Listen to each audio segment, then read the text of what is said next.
I never imagined that after 24 years of marriage, my life would be upended in such a devastating manner. The events I'm about to relate still pain me greatly to recount. Yet I feel compelled to set them down, both as a catharsis for my wounded spirit and as a cautionary tale to others who may find themselves in similar circumstances. It was Christmas Day, 2023, a date forever etched in my memory, when my beloved wife Jessica uttered those dreadful words that shattered the foundations of our shared existence. "I don't love you anymore. I'm done." At first, I could scarcely comprehend her meaning.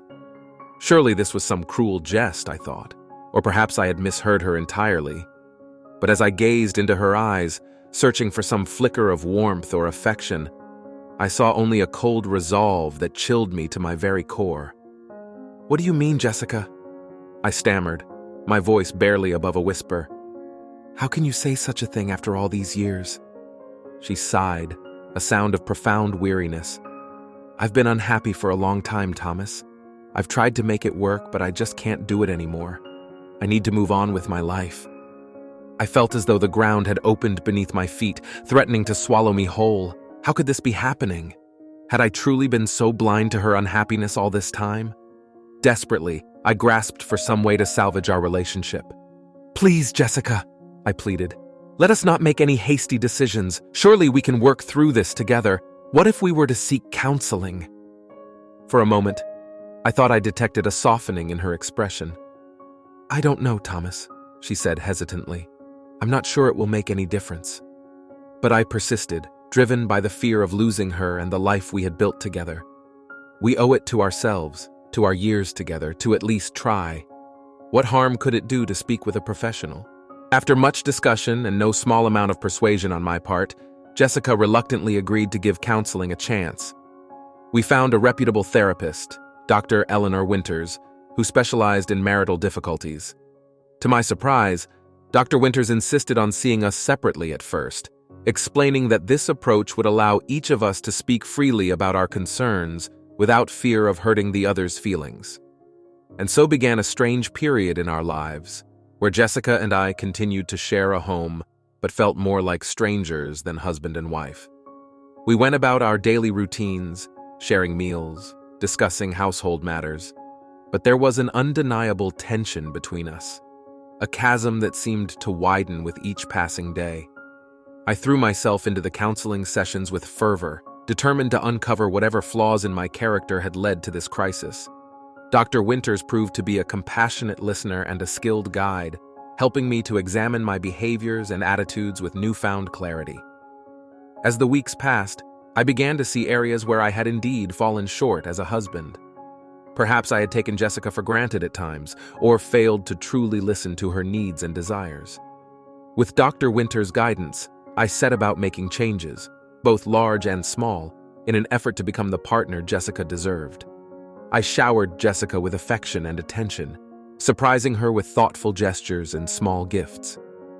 I made a conscious effort to be more present in our conversations, to truly hear and validate her feelings. I even took up cooking classes, determined to share more of the household responsibilities. For a time, it seemed as though my efforts were bearing fruit. Jessica's demeanor towards me softened somewhat, and there were moments when I caught glimpses of the warmth and intimacy we had once shared. My heart swelled with hope, daring to believe that we might yet salvage our marriage. One evening, as we sat together on the porch swing, Jessica turned to me with a smile that nearly took my breath away. "You know, Thomas," she said softly, "you really have been doing amazing lately. I can see how hard you're trying." My spirits soared at her words, and I dared to reach for her hand. To my delight, she didn't pull away. "I'm so glad to hear that, my dear," I replied, my voice thick with emotion. "I want nothing more than to make you happy."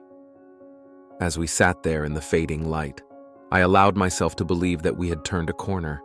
Surely, with continued effort and the guidance of Dr. Winters, we could rebuild the love and trust that had sustained us for so many years. But as the days wore on, I began to sense a growing restlessness in Jessica. She seemed distracted and irritable, quick to find fault with even my most well-intentioned gestures. When I gently inquired if something was troubling her, She brushed off my concerns with increasing impatience. "You're suffocating me, Thomas," she snapped one day after I had surprised her with breakfast in bed. "I appreciate what you're trying to do, but it's all just too much." I was bewildered by her reaction. Hadn't she said I was doing amazing just weeks before?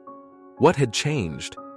As I struggled to understand this sudden shift, I couldn't shake the feeling that there was more to Jessica's discontent than she was letting on. As the weeks progressed, I found myself in an increasingly precarious position, desperately trying to decipher Jessica's ever-changing moods and desires. One moment she would praise my efforts, the next she would accuse me of being overbearing. I felt as though I were walking a tightrope, forever in danger of losing my balance and plummeting into the abyss of her displeasure.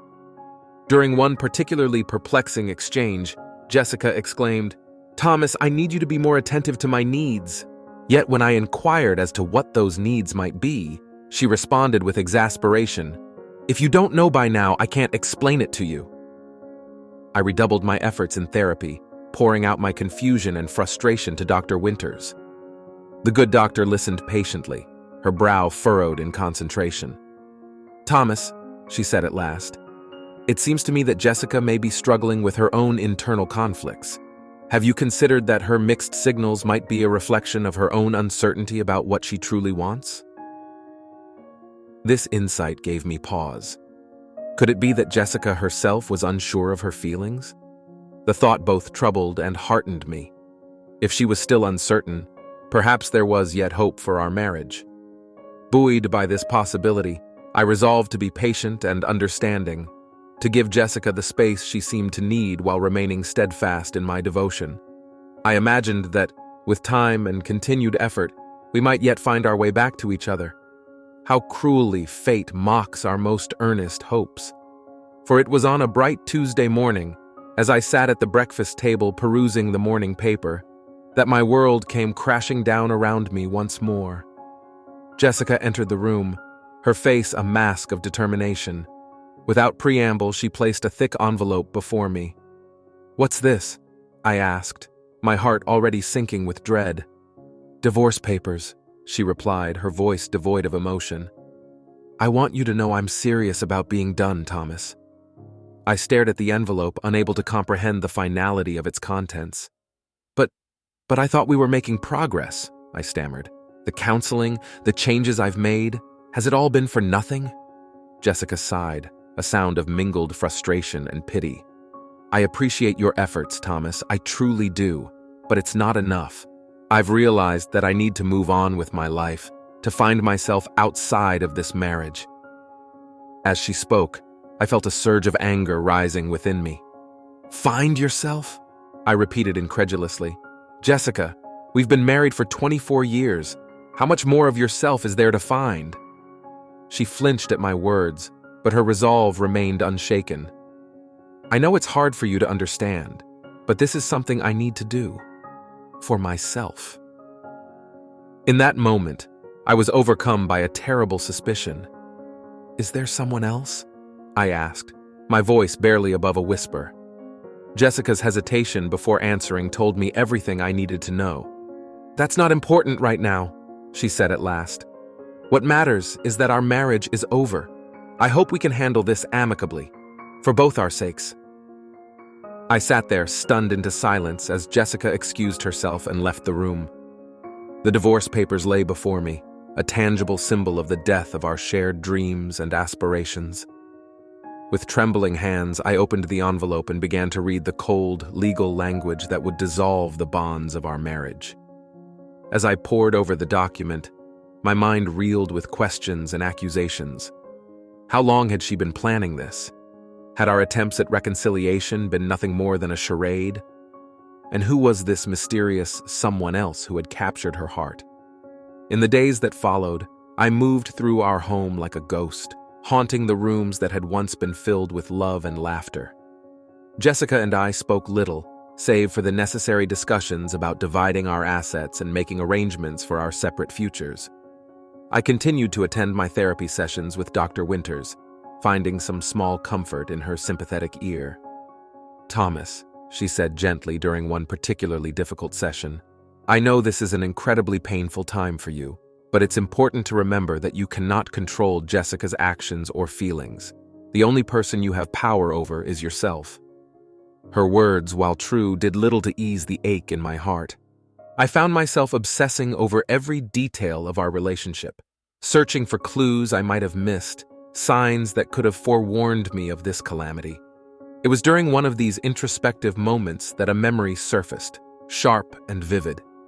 Several months earlier, I had noticed Jessica spending an inordinate amount of time on her phone, often smiling at the screen in a way that stirred a flicker of jealousy within me.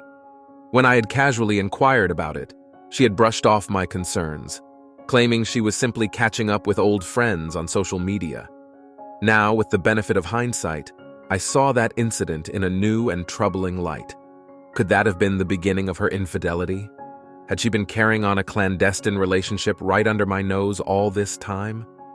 Driven by a need to know the truth, no matter how painful, I began to pay closer attention to Jessica's comings and goings. I noticed that she often left the house for long periods, offering vague explanations about errands or meeting friends. Her phone was now perpetually locked, and she guarded it zealously. One evening, as we sat in stony silence at the dinner table, Jessica's phone buzzed with an incoming message. For a brief moment, I caught a glimpse of the screen before she snatched it away. The name that flashed across the display, Jake, was unfamiliar to me, but the heart emoji beside it spoke volumes. "Who's Jake?" I asked, unable to keep the accusation from my voice. Jessica's face flushed with anger and something else. Guilt, perhaps?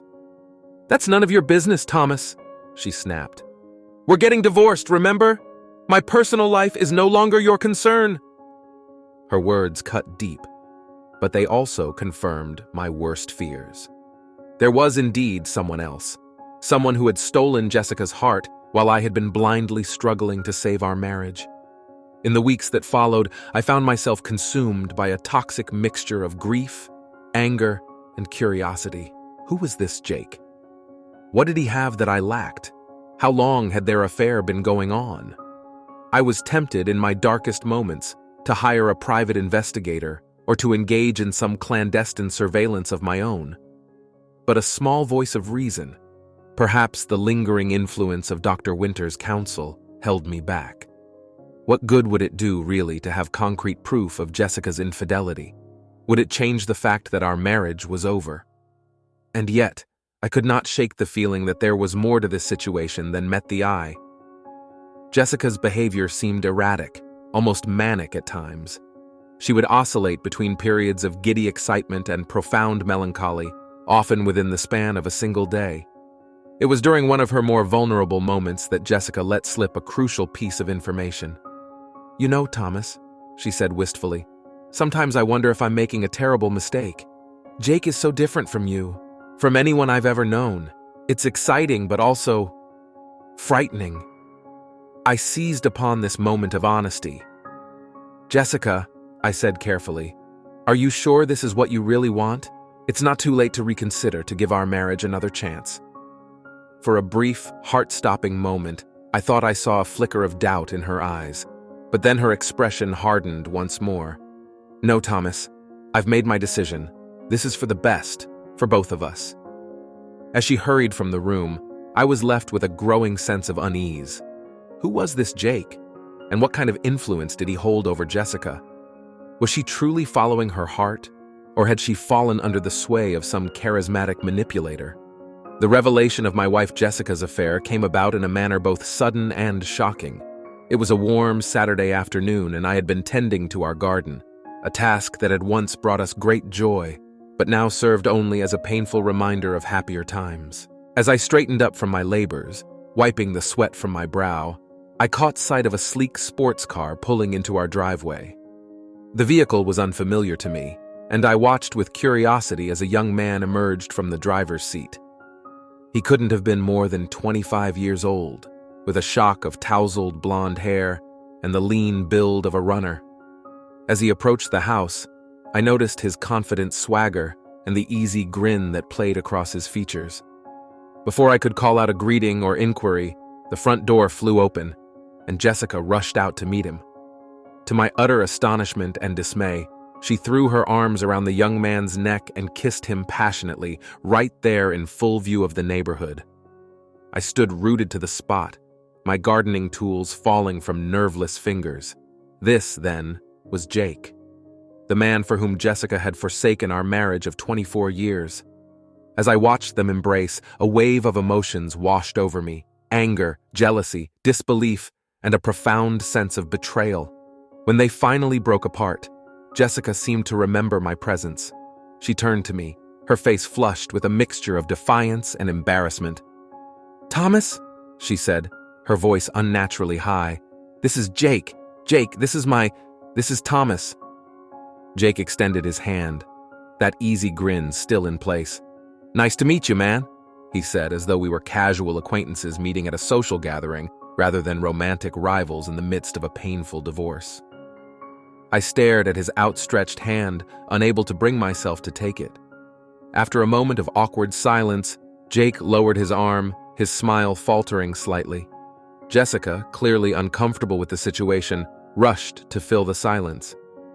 "Jake and I are going out for a while," she announced. "Don't wait up." As they turned to leave, a sudden realization struck me. "Wait!" I called out, my voice hoarse with emotion. "Jake, you're only 3 years older than our son Michael, aren't you?" Jake glanced at Jessica, then back at me. "Yeah, that's right," he confirmed, a note of challenge in his voice. "Age is just a number though, right?" I watched in stunned silence as they climbed into Jake's flashy car and drove away, leaving me alone with my tumultuous thoughts. In the days that followed, I found myself obsessing over Jake, driven by a perverse need to understand the man who had stolen my wife's affections. Through discreet inquiries and some reluctant assistance from our son Michael, who was understandably deeply troubled by the situation, I began to piece together a picture of Jake's life. What I discovered did nothing to ease my concerns. Jake, it turned out, was an aspiring musician and part-time barista at the trendy coffee shop Jessica had started frequenting some months ago, a detail that now took on a new and painful significance. He lived with his parents in a modest home on the outskirts of town, having never quite managed to establish himself independently. Most troubling of all was Jake's apparent lack of ambition or financial stability. While Jessica and I had worked hard over the years to build a comfortable life for ourselves, Jake seemed content to drift through life, relying on his youthful charm and good looks while dreaming of musical stardom. The more I learned about Jake, the more convinced I became that he was nothing more than an opportunistic fortune hunter, drawn to Jessica by the promise of an easy life and access to her considerable assets. My suspicions were further fueled by Jake's sudden interest in our financial affairs. Jessica, in her infatuation, had begun confiding in him about the details of our impending divorce settlement. I overheard snippets of their conversations, with Jake offering unsolicited advice on how Jessica might secure a more favorable division of our property. One evening, as I sat brooding in my study, I was startled by a knock at the door. It was our son Michael, his face etched with concern. "Dad," he said hesitantly, "I need to talk to you about Mom and Jake."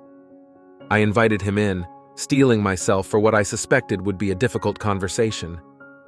Michael paced the room nervously before finally blurting out, "Dad, I think Mom's making a huge mistake. Jake's not who she thinks he is." "What do you mean?"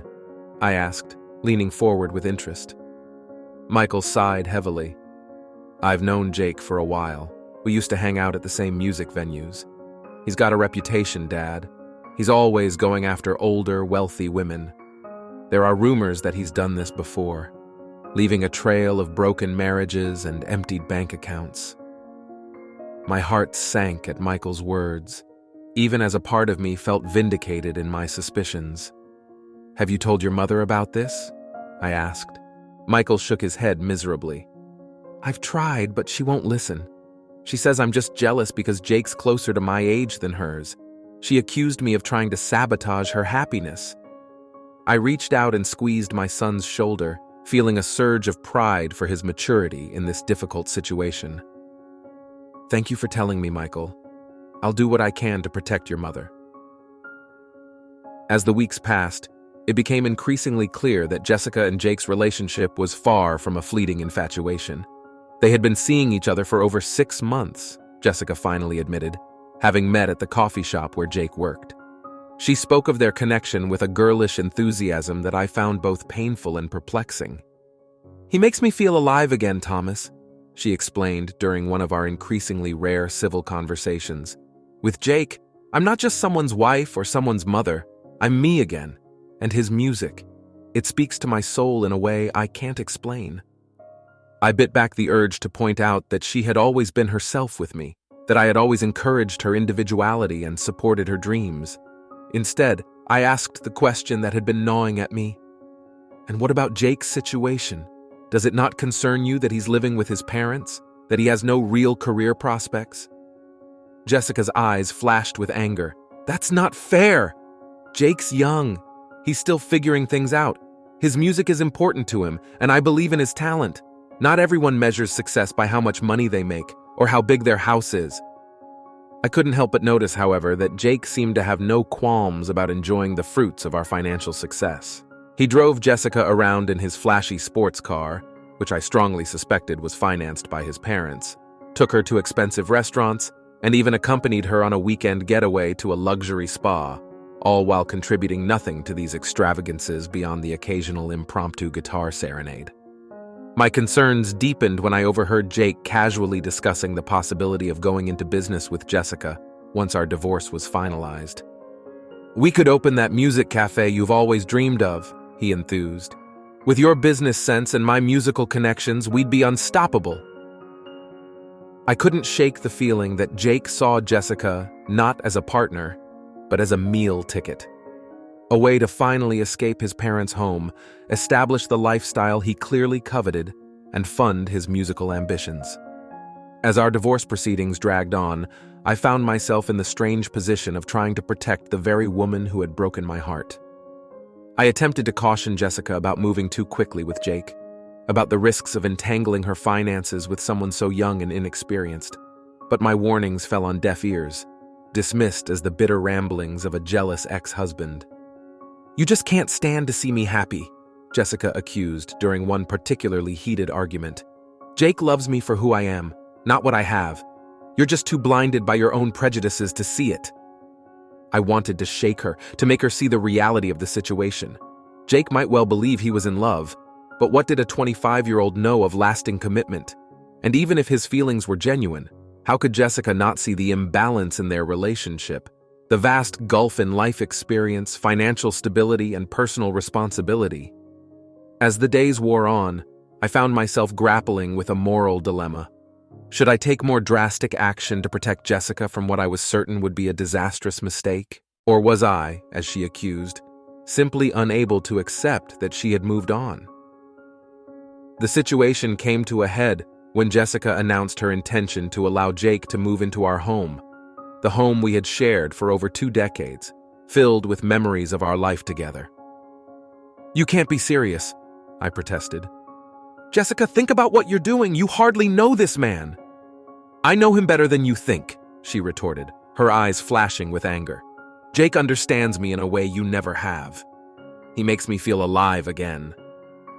And the fact that he's half your age and stands to gain a significant portion of our assets has nothing to do with his interest in you?" I couldn't keep the bitterness from my voice. Jessica's face flushed with indignation. "How dare you? Jake loves me for who I am, not for my money. You're just jealous because I've found happiness without you." As our argument escalated, I found myself revealing everything I had learned about Jake. His history of targeting wealthy older women, his lack of financial stability, the rumors of previous relationships ended in ruin. To my frustration, Jessica dismissed each point with increasing vehemence. "You're pathetic, Thomas," she spat. "Making up lies about Jake because you can't accept that I've moved on. Well, guess what? Jake is moving in tomorrow, and there's nothing you can do about it." With that, she stormed out of the room, leaving me to contemplate the wreckage of our once happy marriage and the uncertain future that lay ahead. As I listened to the fading sound of her footsteps, I couldn't help but wonder if there was any way to make her see the truth before it was too late. The division of our assets was a painful and contentious process, made all the more difficult by Jessica's insistence on rushing through it as quickly as possible. I suspected that Jake's influence was behind her newfound urgency, and this only served to heighten my anxiety about the whole situation. After weeks of negotiations and heated arguments, we finally reached an agreement. Our joint assets would be split equally between us, including our savings, investments, and the value of our home. Jessica agreed to buy out my share of the house, eager to maintain the familiar surroundings that held so many memories of our life together. I couldn't help but wonder if she realized the irony of clinging to those memories while simultaneously pushing me out of her life. As I signed the final paperwork, a sense of finality washed over me. This was it, the official end of our marriage, reduced to a series of legal documents and financial transactions. I felt a lump form in my throat as I watched Jessica add her signature to the papers, her hand steady and her expression unreadable. "Well, that's that," she said, her voice lacking any real emotion. "We're officially divorced." I nodded, unable to form words at that moment. The weight of our 24 years together seemed to press down on me, threatening to crush my very soul. As we left the lawyer's office, Jessica turned to me with an attempt at a smile. "I hope we can still be friends, Thomas, for Michael's sake, if nothing else." I wanted to laugh at the absurdity of her statement. Friends? After everything that had happened? But for the sake of civility, I merely nodded and murmured a non-committal response. It wasn't until I was alone in my new apartment, a modest two-bedroom unit that felt cavernous and empty compared to our family home, that the full impact of our divorce hit me. I sat on the edge of my bed, surrounded by boxes of my belongings, and allowed myself to cry for the first time since this whole ordeal began. As the days passed, I tried to adjust to my new reality. I threw myself into my work, spending long hours at the office in an attempt to distract myself from the emptiness of my personal life. I made efforts to stay connected with Michael, meeting him for dinner once a week and calling regularly to check in. During one of these dinners, Michael dropped a bombshell that sent my already fragile world spinning. "Dad," he said hesitantly, pushing his food around his plate, "I think you should know. Jake's moved in with Mom." I felt my stomach lurch. "Already? But we've only been divorced for a few weeks." Michael nodded, his expression a mixture of concern and disgust. "He didn't waste any time, and Dad, I overheard them talking about getting married." The revelation hit me like a physical blow. I had known this was a possibility, of course, but hearing it stated so plainly made it all too real. "Michael," I said, trying to keep my voice steady, "do you know anything about common law marriage in our state?" He shook his head, looking confused. "Not really." "Why?" I took a deep breath, steeling myself to explain the situation that had been keeping me up at night. In our state, if two people live together as a couple for 6 months, they can be considered married under common law. This means that if Jake stays in the house with your mother for that long, he could potentially claim half of everything she owns. Michael's eyes widened in shock. "But that's crazy. Mom just bought you out of the house. Are you saying Jake could end up owning half of it?" I nodded grimly. "That's exactly what I'm saying. And it's not just the house. Any assets your mother has, savings, investments, her share of my pension, could potentially be at risk." "We have to do something," Michael said, his voice rising with urgency. "We can't let this happen to Mom." I sighed, feeling the weight of responsibility settle on my shoulders once again. "I know, son, but your mother isn't likely to listen to me. She's made it clear that she thinks I'm just jealous and bitter." "Then I'll talk to her," Michael insisted. "She has to listen to me. I'm her son, for God's sake." I reached across the table and squeezed his hand. "I appreciate your willingness to help, Michael, but we need to be careful. If we push too hard, we might end up driving your mother further away." Over the next few weeks, I found myself consumed with worry about Jessica's situation. Despite our divorce, I couldn't shake the feeling of responsibility I had for her well-being. We had spent half our lives together, after all, and the thought of her being taken advantage of by a young opportunist like Jake was more than I could bear. I tried to broach the subject with Jessica during one of our increasingly rare phone conversations, ostensibly to discuss some lingering details about our divorce settlement. "Jessica," I said, trying to keep my tone neutral, "I hope you don't mind me asking, but have you and Jake discussed your financial arrangements? Now that you're living together, I mean." There was a long pause on the other end of the line. When Jessica finally spoke, her voice was cold and defensive. "That's really none of your business, Thomas. Jake and I are perfectly capable of managing our own affairs." I pressed on, knowing I was treading on thin ice but unable to stop myself. "I'm just concerned, that's all. You've worked hard for everything you have, and I'd hate to see you lose any of it." "Lose it?" Jessica's voice rose in anger. "What are you implying? That Jake is some kind of gold digger? I've told you before, he loves me for who I am, not what I have." "I'm sure he does," I said, trying to placate her. "But have you considered the legal implications of him living with you, in our state?" "Stop right there," Jessica interrupted. "I don't need legal advice from you, Thomas. Jake and I are happy, and that's all that matters. If you can't be supportive, then perhaps we shouldn't be talking at all." The line went dead before I could respond. I stared at the phone in my hand, feeling a mixture of frustration and despair. How could I make her see the danger she was in? As the weeks turned into months, my anxiety only grew. I found myself lying awake at night, imagining worst-case scenarios where Jake walked away with half of everything Jessica owned, leaving her broken-hearted and financially ruined. I knew I was probably overreacting, that Jessica was a smart woman who could take care of herself. But I couldn't shake the feeling that she was blinded by her infatuation with Jake, unable to see the potential consequences of her actions. One evening, as I sat in my apartment nursing a glass of whiskey, I received an unexpected visitor. It was Jessica's sister, Sarah, whom I hadn't seen since the divorce. "Thomas," she said as I opened the door, her face etched with concern, "we need to talk about Jessica." I ushered her in, feeling a mix of relief and trepidation. Finally, someone else who might understand my concerns. Sarah didn't waste any time getting to the point. "I'm worried about her, Thomas. This thing with Jake, it's not healthy. And now I hear they're talking about getting married?"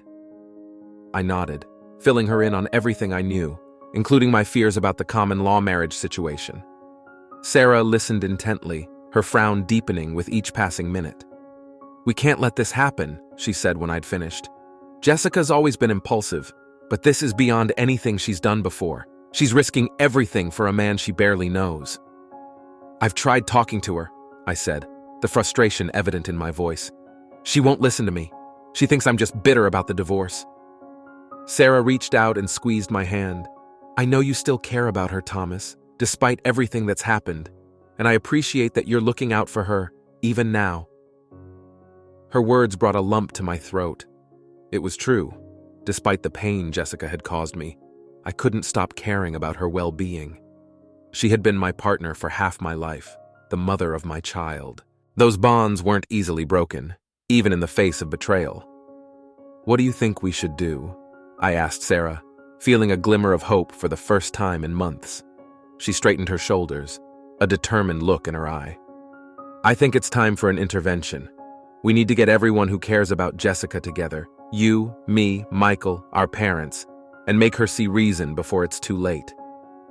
As Sarah and I began to plan our approach, I felt a mix of emotions swirling within me. Hope that we might be able to save Jessica from making a terrible mistake. Fear that our efforts might backfire and push her further away.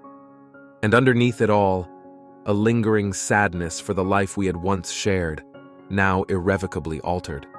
Whatever the outcome, I knew one thing for certain. I would do everything in my power to protect Jessica, even if it meant protecting her from herself.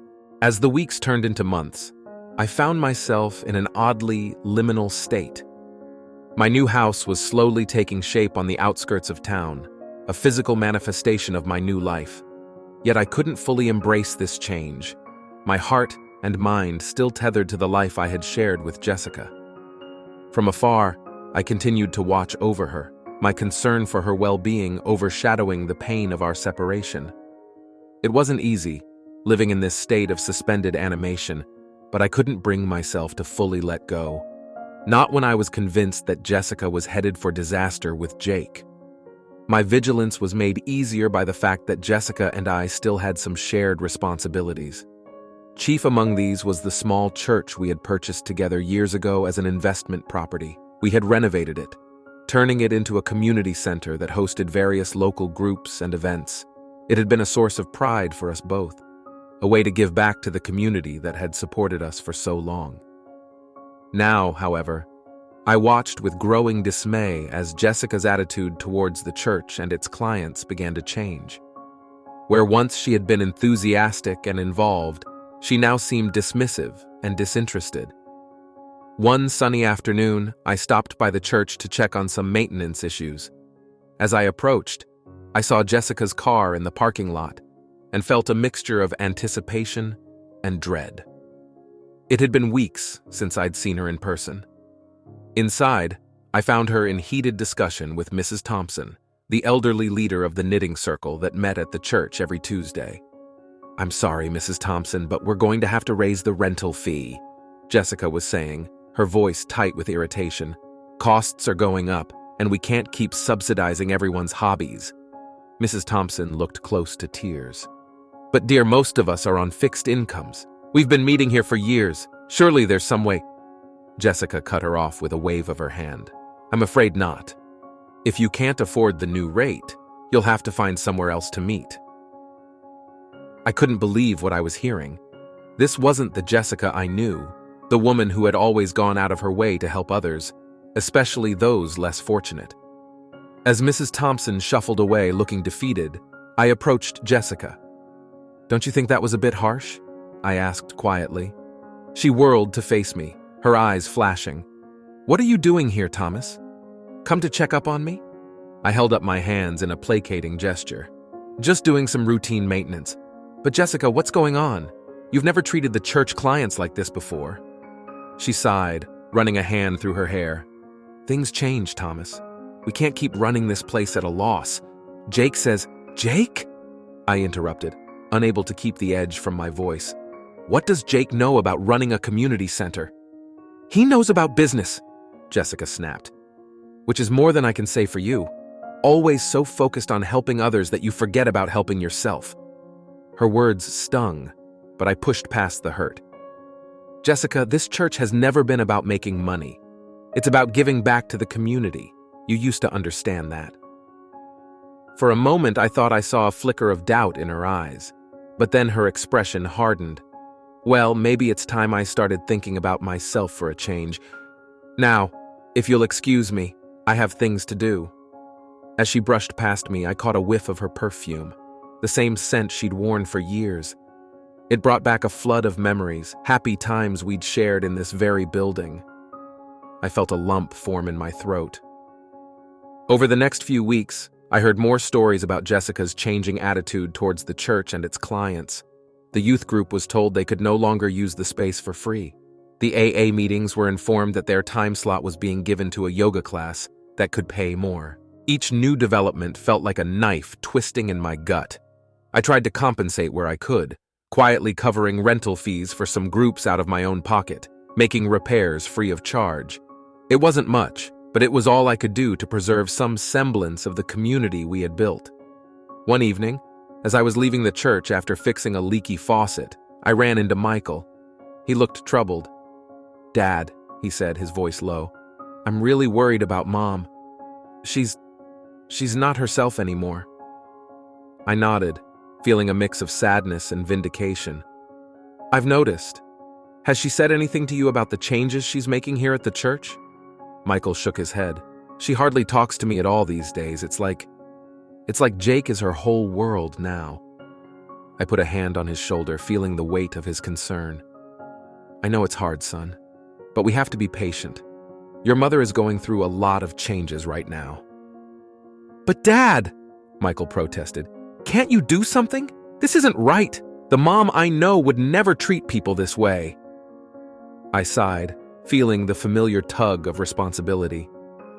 "I'll try to talk to her again, but you know how she is when she thinks I'm interfering." True to my word, I made another attempt to reach out to Jessica. I invited her to lunch, choosing a neutral location, a small cafe we used to frequent in happier times. To my surprise, she agreed. When she arrived, I was struck by how different she looked. Her hair was styled differently, her clothes more youthful. She looked beautiful, but in a way that seemed forced, unnatural. "You're looking well," I said, trying to keep my tone light. She smiled, but it didn't reach her eyes. "Thanks. Jake says I should make more of an effort with my appearance." I bit back a retort, reminding myself that I was here to build bridges, not burn them.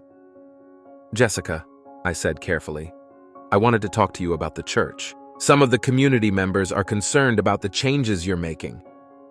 Her smile faded. "Not this again, Thomas. I told you we need to start thinking of it as a business, not a charity." "But it was never meant to be a business," I protested. "We bought it to give back to the community, remember? To make a difference in people's lives." For a moment, I thought I saw a flicker of the old Jessica in her eyes, but then she shook her head. "That was then. This is now. Jake says, I interrupted, unable to contain my frustration any longer. "Jessica, when did you stop thinking for yourself? The woman I married had her own mind, her own values." Her face flushed with anger. "The woman you married doesn't exist anymore, Thomas. I've changed. I'm happier now than I've been in years. Why can't you accept that?" I leaned back in my chair, studying her face.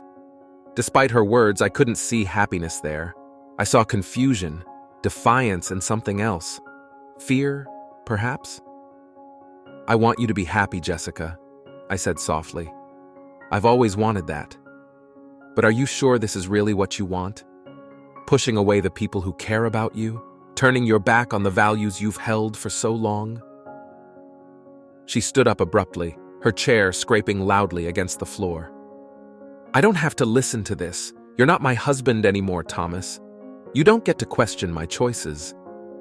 As she stormed out of the cafe, I felt a profound sense of loss. Not just for our marriage, but for the person Jessica used to be.